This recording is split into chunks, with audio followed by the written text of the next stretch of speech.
ہم کیا کریں ڈی فاسٹر؟ ہمیں تو تم سے فارمولے حاصل کرنے ہیں. اگر ہم اس میں ناکام رہے تو بھی ہم قصوروار نہیں ٹھہرائے جا سکتے.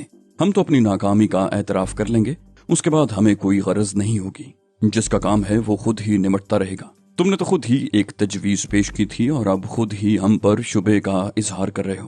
کیا تمہارا یہ طرز عمل جائز ہے؟ میں نے تو تمہاری بے اعتمادی کے پیش نظر ایک سرسری لائحہ عمل بھی پیش کر دیا تھا اور تم اس سے مطمئن بھی تھے. پھر اچانک تمہارا رویہ کیوں تبدیل ہو گیا؟ ڈی فاسٹر کے چہرے پر الجھن کے آثار نمودار ہوئے. وہ بولا، میرا دماغ بالکل معوف ہو چکا ہے. سمجھ میں نہیں آتا کہ میں کیا کروں. میں نے کہا، اگر تمہاری قوت فیصلہ جواب دے چکی ہے تو پھر وہی کرو جو ہم کہہ رہے ہیں. ہم تم سے فارمولے چھین کر تو نہیں لے جائیں گے. تم ہمارے ہر قدم کا جائزہ لیتے رہو. اگر سب کچھ تمہاری مرضی کے مطابق ہو اور تم اس سے مطمئن بھی ہو تو ہمارے کہنے پر عمل کرتے رہنا. اگر کہیں غیر مطمئن ہو تو ہمیں ٹوک دینا، لیکن یہ بات ہمیشہ ذہن میں رکھنا کہ ہم اس کام کے لیے سر دھڑ کی بازی لگا دیں گے، اور اگر اس کام کی تکمیل کے بعد تم نے کسی موقع پر ہمیں دھوکہ دینے کی کوشش کی تو ہم جان کی بازی لگا کر بھی تمہیں زندہ نہیں چھوڑیں گے. ڈی فاسٹر نے مضبوط لہجے میں کہا، تم سے جو معاہدہ میں کر چکا ہوں اس پر اٹل ہوں. تم میرے لیے فارمولوں کا سودا کرا دو. جو رقم بھی ملے گی اس میں 50% تمہارا حصہ ہوگا. میں نے کہا، وہ تو پہلے کی بات ہے ڈی فاسٹر. اب جو بات میں کہہ رہا ہوں اس کا جواب دو اور ہمارے خلاف کوئی سازش نہیں ہونی چاہیے. وہ بولا، میں بھلا کسی کے خلاف کیا سازش کر سکتا ہوں؟ میں ایک بے بس بوڑھا آدمی جو خود اپنی زندگی کی حفاظت کے لیے دوسروں کا محتاج ہے. میں نے کہا، بلا شبہ تم بوڑھے ہو اور بظاہر بے بس اور کمزور بھی، لیکن سازش کرنے کے لیے طاقت کی ضرورت کہاں ہوتی ہے مسٹر ڈی فاسٹر؟ اب یہی دیکھو نا کہ ہم بظاہر تو کنگ ایٹلس کے لیے کام کر رہے ہیں لیکن در حقیقت تمہارے لیے کام کریں گے. اگر تم نے کسی بھی سٹیج پر کنگ ایٹلس کو یا روڈیلبو کو اس بات سے آگاہ کر دیا تو ہماری کیا پوزیشن رہ جائے گی؟ فاسٹر نے حیران ہو کر کہا، میں بھلا ایسا کیوں کرنے لگا؟ میں نے اس کے لہجے کی نقل اتارتے ہوئے کہا، مجھے نہیں معلوم لیکن مجھے دنیا کے کسی آدمی پر اعتبار نہیں ہے. وہ بولا، دیکھو تم ابھی تک ناراض ہو، حالانکہ میں پہلے ہی تم سے معذرت کر چکا ہوں. میں نے کہا، گویا یہ بات طے ہو گئی کہ نہ تم ہمارے خلاف کوئی سازش کرو گے اور نہ ہم تمہارے خلاف کچھ کریں گے. ہمارے درمیان جو معاہدہ ہوا ہے وہ پوری دیانتداری سے پایہ تکمیل کو پہنچے گا. وہ بولا، میری طرف سے تو یہ بات پکی سمجھو، لیکن یہ تو بتاؤ کہ تم طریقہ کار کیا اختیار کرو گے؟ میں نے کہا، میں نے ایک بہت شاندار طریقہ کار منتخب کیا ہے، سنو گے تو حیران رہ جاؤ گے. ڈی فاسٹر نے کہا، کیا؟ میں نے کہا، کنگ ایٹلس سے بات ہوئی ہے. میں نے اس کے سامنے یہ تجویز پیش کی ہے کہ ڈی فاسٹر کو ہمارے ساتھ یہاں سے فرار کرا دیا جائے. ڈی فاسٹر اچھل پڑا. کیا؟ تہذیب بھی چونک کر مجھے گھورنے لگی. میرے منہ سے نکلے ہوئے الفاظ اس کی توقع سے بہت بعید تھے اور اس کی حیرانی بجا تھی. میں نے کہا، ہاں ڈی فاسٹر، میں نے اسے باور کروایا ہے کہ تم سے فارمولے حاصل کرنے کی یہ واحد صورت ہے. ڈی فاسٹر نے حق لا کر کہا، تم آخر کیا کھیل کھیل رہے ہو؟ معلوم نہیں تم کس چکر میں ہو. میں نے کہا، تمہیں صرف اپنا الو سیدھا کرنے سے غرض ہونی چاہیے ڈی فاسٹر. میں کیا کر رہا ہوں اسے بھول جاؤ. وہ بولا، لیکن یہ تو بہت خطرناک حرکت ہے. تم نے انہیں سب کچھ بتا دیا، اب وہ کسی بھی وقت اپنا فیصلہ تبدیل کر سکتے ہیں. میں نے کہا، میں نے بہت سوچ سمجھ کر یہ قدم اٹھایا ہے ڈی فاسٹر. فارمولے ان لوگوں کے لیے بہت اہم ہیں اور ان کے حصول کے لیے وہ لوگ کچھ بھی کرنے کو تیار ہیں. میں نے انہیں یقین دلایا ہے کہ تمہارا اعتماد حاصل کیے بغیر فارمولوں کا حصول ممکن نہیں ہے اور یہاں سے تمہیں فرار کرائے بغیر ہم تمہارا اعتماد حاصل نہیں کر سکتے. میں نے ان سے کہا ہے کہ تمہیں اعتماد میں لے کر ہم تم سے فارمولے حاصل کر کے ان کے حوالے کر دیں گے اور وہ اس کام کے لیے تیار ہو گئے ہیں. ہم یہاں سے اس طرح فرار ہوں گے جیسے اپنی کوششوں سے فرار ہو رہے ہوں، جبکہ ہمیں ان لوگوں کا مکمل تعاون حاصل ہوگا. فاسٹر بولا، مگر وہ کسی بھی لمحے تمہاری طرف سے مشکوک ہو سکتے ہیں. تم اپنے ساتھ مجھے بھی مرواؤ گے. میں نے بائیں آنکھ دبا کر کہا، وہ ہماری طرف سے کبھی مشکوک نہیں ہوں گے. میں نے ان پر پوری طرح اپنا رنگ جما دیا ہے. ڈی فاسٹر نے بھررائی ہوئی آواز میں کہا، اور اب مجھ پر رنگ جمانے کی کوشش کر رہے ہو؟ میں نے کہا، تم پر رنگ نہیں جما رہا ہوں ڈی فاسٹر، تمہاری وجہ سے تو ان لوگوں پر رنگ جمایا ہے. تمہارے لیے تو میں کام کروں گا. ڈی فاسٹر عجیب سی نظروں سے مجھے دیکھنے لگا. اس نے ایک ٹھنڈی سانس لے کر کہا، مجھے یوں محسوس ہوتا ہے جیسے میں نے کسی دلدل میں قدم رکھ دیا ہے. اب میرا خدا ہی حافظ ہے. میں نے کہا، دلدل میں تو تم اب تک پھنسے رہے ہو ڈی فاسٹر. تم دیکھنا میں تمہیں اس دلدل سے صاف نکال کر لے جاؤں گا. تیزی میلکم ایکس خاموشی سے مجھے دیکھے جا رہی تھی. ڈی فاسٹر سر جھکائے کچھ سوچ رہا تھا. کچھ دیر بعد سر اٹھا کر بولا، اور اس کے بعد؟ میرا مطلب ہے یہاں سے فرار ہونے کے بعد تم کیا کرو گے؟ میں نے کہا، یہاں سے ہمارا رخ ہیمبرگ کی طرف ہوگا. ہیمبرگ کے کسی عمدہ سے ہوٹل میں قیام کریں گے. وہاں قیام کے دوران ہم ان لوگوں پر یہ ظاہر کریں گے جیسے میں تم سے فارمولوں کے بارے میں تفصیلات حاصل کرنے کی کوشش کر رہا ہوں، جبکہ در حقیقت میں وہاں رہ کر फॉर्मूलों का सौदा करने की कोशिशें शुरू कर दूंगा। डी फॉस्टर ने मुझे बगौर देखते हुए कहा, फॉर्मूलों का सौदा करने के लिए तुम क्या इक़दाम करोगे? मैंने कहा, पहले मरहले में तो मैं KGB और अमरीकी CIA के एजेंटों से राब्ता करने की कोशिश करूंगा। फॉर्मूलों के लिए फ्रेंच सीक्रेट सर्विस के सरगर्म अमल होने की भी इत्तलात हैं। मैं ऐसे मामलात से निपटने का तजुर्बा रखता हूँ, बशर्ते कि तुम मुझ पर एतमाद करो। डी फॉस्टर बोला, मैंने दुनिया में इतने धोखे खाए हैं कि अब अगर कोई मुझसे इंतहाई मुखलिस हो जाए तब भी मैं उस पर यकीन नहीं कर सकूंगा। जाहिर है मैं उसके दिल में तो उतर कर नहीं देख सकता। मैं तो एक फरेब खूरदा शख्स हूँ। अगर तुमने भी मेरे साथ धोखा किया तो ये मेरे लिए कोई अचंभे की बात नहीं होगी। हाँ, अगर तुम अपने कौल के सच्चे निकले तो मैं हैरान होता रहूंगा। मैंने हौले से डी फॉस्टर का शाना थपथपाया। कहा, दिल बर्दाश्ता होने की जरूरत नहीं है डी फॉस्टर, खुद को हमारे हवाले करो और तमाशा देखते जाओ। डी फॉस्टर ने कहा, ठीक है, मैं खुद को तुम्हारे हवाले करता हूँ। उसके लहजे में बड़ी बेबसी थी। मैंने कहा, अब सोने की कोशिश करो डी फॉस्टर, हम भी बहुत थके हुए हैं, मालूम नहीं कब दोबारा हरकत में आना पड़े। उस वक्त हमें पूरी तरह ताज़ा दम होना चाहिए। डी फॉस्टर के बारे में मुझे नहीं मालूम, लेकिन मैं लेटते ही सो गया। मुझे यकीन है तहजीब भी सो गई होगी। मुसलसल भाग दौड़ ने हमारा हुलिया बिगाड़ कर रख दिया था। अगले रोज सुबह मैं खुद ही उठा। डी फॉस्टर और तहजीब सो रहे थे। गार में उस वक्त भी मसनूई रोशनी फैली हुई थी। उस पेच दर पेच गार में कुदरती रोशनी आने का कोई सवाल ही नहीं था। वक्त का अंदाजा करने के लिए मुझे अपनी कलाई पर बंधी घड़ी का सहारा लेना पड़ा था। उस वक्त सुबह के 10 बज रहे थे। रात सोते सोते 2 बज गए थे, लेकिन मुझ जैसे आदमी के लिए 8 घंटे की नींद काफी से भी बहुत ज्यादा थी, इसलिए मैं बहुत ताजा दम था। कुछ देर बाद तहजीब भी उठ गई। डी फॉस्टर बदस्तूर सो रहा था और उसके खर्राटे गार में गूंज रहे थे। तहजीब मेरे नजदीक सरक आई और धीमी आवाज में मुझसे बोली, तुमने वाकई कमाल कर दिया ली। दोनों पार्टियों को तुमने इस तरह धोखे में रखा कि। मैंने कहा, तुम ज्यादती कर रही हो तहजीब। अब कम से कम एक पार्टी तो हरगिज धोखे में नहीं रही। तहजीब ने पलकें झपकाई। क्या मतलब? मैंने कहा, तुमने डी फॉस्टर की गुफ्तगू नहीं सुनी? उसकी बातों ने तुम्हें मुतासिर नहीं किया? वो किस कदर मजलूम आदमी है। क्या ये मुमकिन है कि हम एक कुचले हुए आदमी को मजीद कुचलें? वो बोली, नहीं, मैं तो खुद हैरान हो रही थी कि आखिर तुम क्या कर रहे हो। कुछ समझ में नहीं आ रहा था। मैंने कहा, जो कुछ मैंने किया उसके सिवा कोई चारा भी तो नहीं था। तुम देख ही रही हो कि यहाँ से फरार होना कितना मुश्किल काम है। हम अकेले होते तो कोई बात नहीं थी, लेकिन डी फॉस्टर को लेकर फरार होना। वो बोली, मैं समझ रही हूँ अली, और तुम्हारे मंसूबे से मुत्तफिक भी हूँ, लेकिन क्या डी फॉस्टर को ऐसे ही छोड़ दोगे? मैंने कहा, पहले हम यहाँ से फरार तो हो जाएं तहजीब। ये सब तो बात की बातें हैं, मालूम नहीं हमें किस किस्म के हालात का सामना करना पड़े। डी फॉस्टर के बारे में तो हालात के मुताबिक ही कुछ सोचेंगे। वो बोली, यहाँ से फरार होने में अब रखा ही क्या है, सब कुछ तो तय हो चुका। रोडेल्बो हमसे मुकम्मल ताउन करेगा। मैंने कहा, हाँ, लेकिन अभी उससे मिलकर जुज़ियात तय करना है, वक्त का तयन करना है। तहजीब ने कहा, अगर तुम कहो तो मैं रोडेल्बो से मिलकर सारी तफसीलात तय करूं। मैंने कहा, नहीं, ये बहुत अहम मामला है, इसलिए मैं खुद ही रोडेल्बो से सब कुछ तय करूंगा। इस बात पर तहजीब शायद बहस करती, लेकिन उसी वक्त 2 अफराद हमारे लिए नाश्ता ले आए। मैंने नाश्ता लाने वालों से कहा, यहाँ बहुत देर से नाश्ता करने का रिवाज है। सुबह के नाश्ते पर दोपहर के खाने का गुमान गुजरने लगा है। उनमें से एक ने मुस्कुरा कर कहा, हम इससे पहले भी 2 बार आ चुके हैं, लेकिन तुम लोग सो रहे थे। बातों की आवाजें सुनकर डी फॉस्टर भी उठ बैठा। फिर वो हमारे साथ नाश्ते में शरीक हो गया। मैंने बहुत हल्का नाश्ता किया। अंडे के 2 सैंडविच खाकर मैंने थर्मस से अपने लिए गर्मा गर्म चाय उंडेल ली। तहजीब ने हैरत से कहा, अरे ये क्या, और लो ना, सैंडविच तो बहुत है। मैंने मुस्कुरा कर कहा, दोपहर का खाना खाने के मूड में हूँ। अगर पेट भर के नाश्ता कर लिया तो अंदेशा है कि दोपहर का गोल साफ हो जाएगा। नाश्ते से फारिग हुए ज्यादा देर नहीं गुजरी थी कि एक शख्स गार में दाखिल हुआ। उसने मेरी तरफ देखते हुए कहा, तुम्हें रोडेल्बो ने याद किया है। मैंने उठते हुए कहा, चलो। मेरे साथ ही तहजीब भी उठी। उसने हाथ के इशारे से तहजीब को मना करते हुए कहा, नहीं, तुम्हें नहीं बुलाया। मैंने गौर से उस शख्स की तरफ देखा। वो एक तवील कामत और तवाना शख्स था। मुझे याद पड़ता था कि जब हम पहली बार रोडेल्बो से मिलने गए थे तो वो मुझे रोडेल्बो के गार से बाहर नजर आया था। वो तहजीब की तरफ मुतवज्जे था और तहजीब सवालिया नजरों से मेरी तरफ देख रही थी।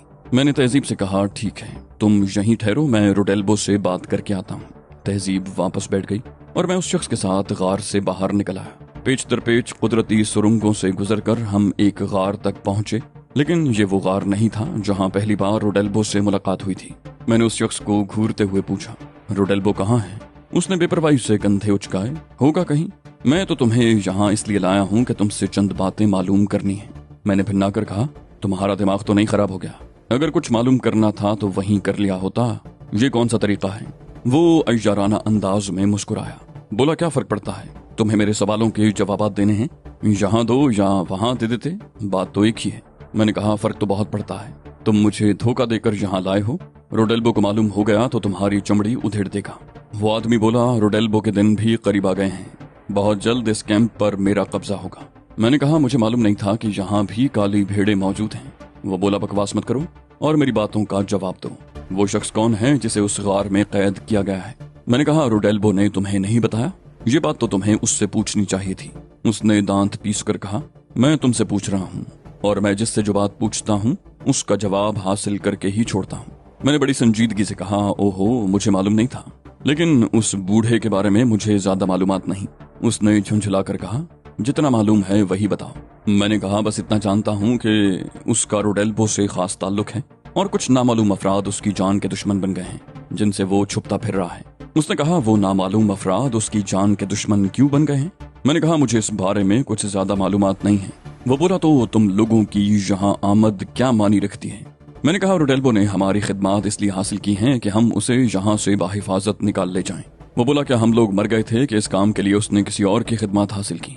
मैंने कहा, मुझे नहीं मालूम, लेकिन रोडेल्बो कह रहा था कि उसके आदमी निकम्मे और कामचोर हो गए हैं, किसी बड़े काम के लिए उन पर भरोसा नहीं किया जा सकता। उसने हिकारत से मुझे देखते हुए कहा, और तुम पर किया जा सकता है, तुम जो सूरत से ही अहमक मालूम होते हो। मैंने बड़ी संजीदगी से कहा, सूरतों में कुछ नहीं रखा, असल चीज तो सलाहियत होती है और उसका शक्ल सूरत से कोई ताल्लुक नहीं होता। वो बोला, मुझे यकीन है कि तुम उस बूढ़े की असलियत से वाकिफ हो और मुझसे छुपा रहे हो। मैंने कहा, और मेरी समझ में ये बात नहीं आ रही कि तुम्हें उस मरियल शख्स से इतनी दिलचस्पी क्यों हो गई। वो बोला, तुम्हें अच्छी तरह मालूम है और मुझे भी इसकी थोड़ी सी भनक मिल गई है। उसके कब्जे में कोई ऐसी चीज है जिसकी मालियत करोड़ों डॉलर तक पहुंचती है। मेरे जहन में खतरे की घंटियां बजने लगी। सूरत हाल बहुत नाजुक मालूम होती थी। मैंने उसे घूरते हुए पूछा, तुम्हें ये बात रोडेल्बो ने बताई है? वो बोला, अगर उसने बता दी होती तो मुझे कोई गम ना होता, लेकिन वो इतनी बड़ी रकम अकेले हजम करने के चक्कर में है, उसकी नीयत में फतूर आ गया है। अब तक हम सब यहाँ से होने वाली आमदनी में हिस्सेदार हुआ करते थे, लेकिन इस बार उसने किसी को उस बूढ़े के बारे में हवा भी नहीं लगने दी। मैंने कहा, तुम्हारी मालूमात गलत भी तो हो सकती हैं। मुमकिन है रोडेल्बो के किसी शख्स ने उसके आदमियों में बगावत फैलाने के लिए इस किस्म की हवा छोड़ी हो। वो बोला, मुझे मालूम है ये कोई हवाई नहीं है। उस बूढ़े की जिस तरह निगरानी की जा रही है उससे यही जाहिर होता है कि वो बेहद अहमियत रखता है। इसके लिए बहुत कश्तो खून हो चुका है। ये बात तो मुझे पहले ही से मालूम थी कि यहाँ आते हुए तुम दोनों पर हेलीकॉप्टर तक से हमला किया गया। किसी मामूली आदमी के लिए इतने बड़े पैमाने पर काम नहीं हो सकता। मैंने मुतासिफाना अंदाज में कहा, तुमने अपनी हलाकत के सामान पूरे कर लिए हैं, अब तुम्हारा जिंदा बचना मुहाल है। वो कटखने कुत्ते की तरह गुर्राया। तुमने मेरे सवाल का जवाब न देकर अपने लिए मुसीबत खड़ी कर ली है। उसने कमर से लिपटी हुई चमड़े की बेल्ट खोलते हुए कहा, मैं तुम्हें आखिरी मौका दे रहा हूँ, चाहो तो अब भी जबान खोलकर अपनी खाल उतरने से बचा सकते हो। मैं खामोश खड़ा उसे घूरता रहा। वो गार के दहाने पर खड़ा बेल्ट को हवा में गर्दिश दे रहा था। बोला, अब भी वक्त है, मुझे बता दो कि उस बूढ़े की क्या अहमियत है, वरना बाद में तुम किसी से ये कहने के काबिल भी नहीं रहोगे कि जैक ने तुम्हारे साथ ज्यादती की। मेरे और उसके दरमियान 8 फुट का फासला था। मैंने उसे जवाब देने की बजाय अपने बचाव की तदबीरों पर गौर करना शुरू कर दिया। मालूम नहीं उसके पास पिस्तौल था या नहीं, लेकिन ये मेरे लिए अच्छा ही हुआ था कि उसने मुझ पर पिस्तौल निकालने के बजाय मुझसे बेल्ट के जरिए निमटने का फैसला किया था। उसने कहा, गोया तुमने जबान न खोलने का फैसला किया है, और फिर अचानक आगे बढ़कर मुझ पर बेल्ट से हमला कर दिया। उसका ख्याल था कि मैं इस हमले से बचने की कोशिश करूंगा, मगर मैंने उसे हैरान कर दिया। मैं अपनी जगह डटा खड़ा रहा और मैंने बेल्ट को हाथ से पकड़ने की कोशिश की। ये अलग बात है कि अपनी ये कोशिश मुझे बेहद महंगी पड़ी। मैं बेल्ट पकड़ने में नाकाम हो गया था और चमड़े की मोटी बेल्ट ने मेरे उल्टे हाथ में अंगारे भर दिए। शदीद तकलीफ की एक लहर ने मुझे सर से पैर तक अपनी गिरफ्त में ले लिया। लम्हे भर को मेरे हवास मुअत्तल हो गए और लम्हाती तातुल मेरे लिए कयामत की नवीद लेकर आया। जैक का बेल्ट बरदार हाथ बिजली की सी तेजी से हरकत कर रहा था और हर बार बेल्ट मेरे जिस्म से टकराती तो यूं महसूस होता जैसे जिस्म के उस हिस्से में किसी ने अंगारे भर दिया।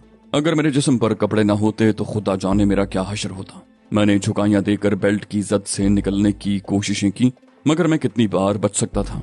जैक के 2 बार खाली देने के बाद तीसरी बार बेल्ट मेरे जिस्म के किसी न किसी हिस्से से जरूर टकरा जाती।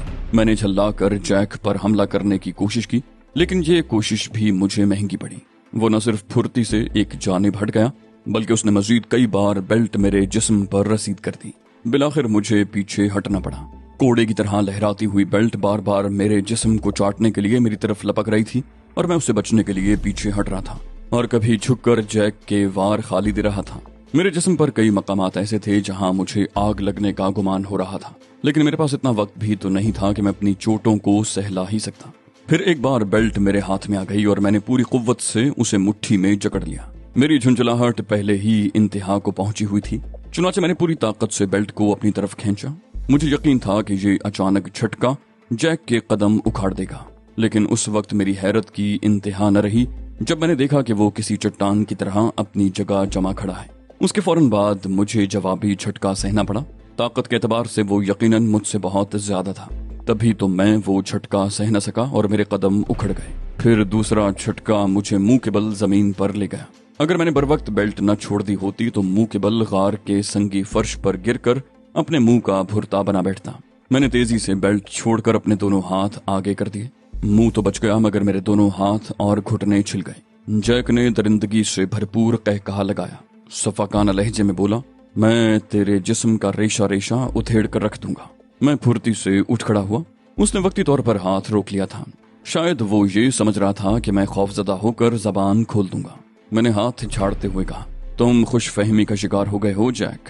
तुम किसी भी तरह मेरी जबान नहीं खुलवा सकोगे। जैक की आंखें सुकड़ गईं और उसने होंठ भींच लिए। वो गुर्राया, मालूम होता है अभी दिमाग ठिकाने नहीं आए। मैंने अपनी तकलीफ जब्त करते हुए कहा, और आएंगे भी नहीं। तुम मेरे मुंह से एक सिसकारी तक सुनने को तरस जाओगे। मेरे जवाब पर जैक आपे से बाहर हो गया और एक बार फिर बेल्ट तान कर मुझ पर झपट पड़ा। इस बार मैंने न तो बेल्ट से बचने की कोशिश की और न ही बेल्ट पकड़ने की, बल्कि मैं भूल गया कि उसके हाथ में बेल्ट भी मौजूद है।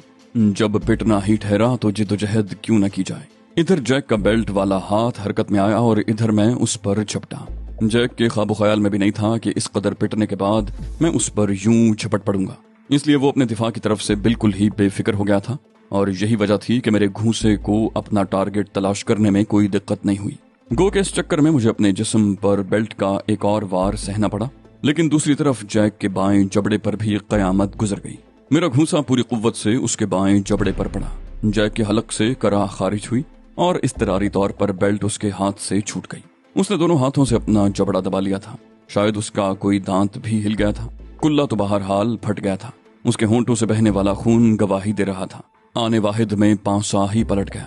मैंने एक लम्हा भी जाया किए बगैर जमीन पर गिरी हुई बेल्ट उठा ली और बरकी सूरत से उसे लेकर जैक पर पिल पड़ा। मेरा पहला निशाना जैक का चेहरा था जिस पर उसके दोनों हाथ रखे हुए थे। बेल्ट की पहली ही ज़रब से मैंने उसके हाथ की पुश्त पर सुर्ख निशान उभरते देखा। उसके मुंह से सिसकारी निकली और वो तिलमिला कर रह गया। मैंने दांत भींच कर कहा, अब मेरी बारी है जैक।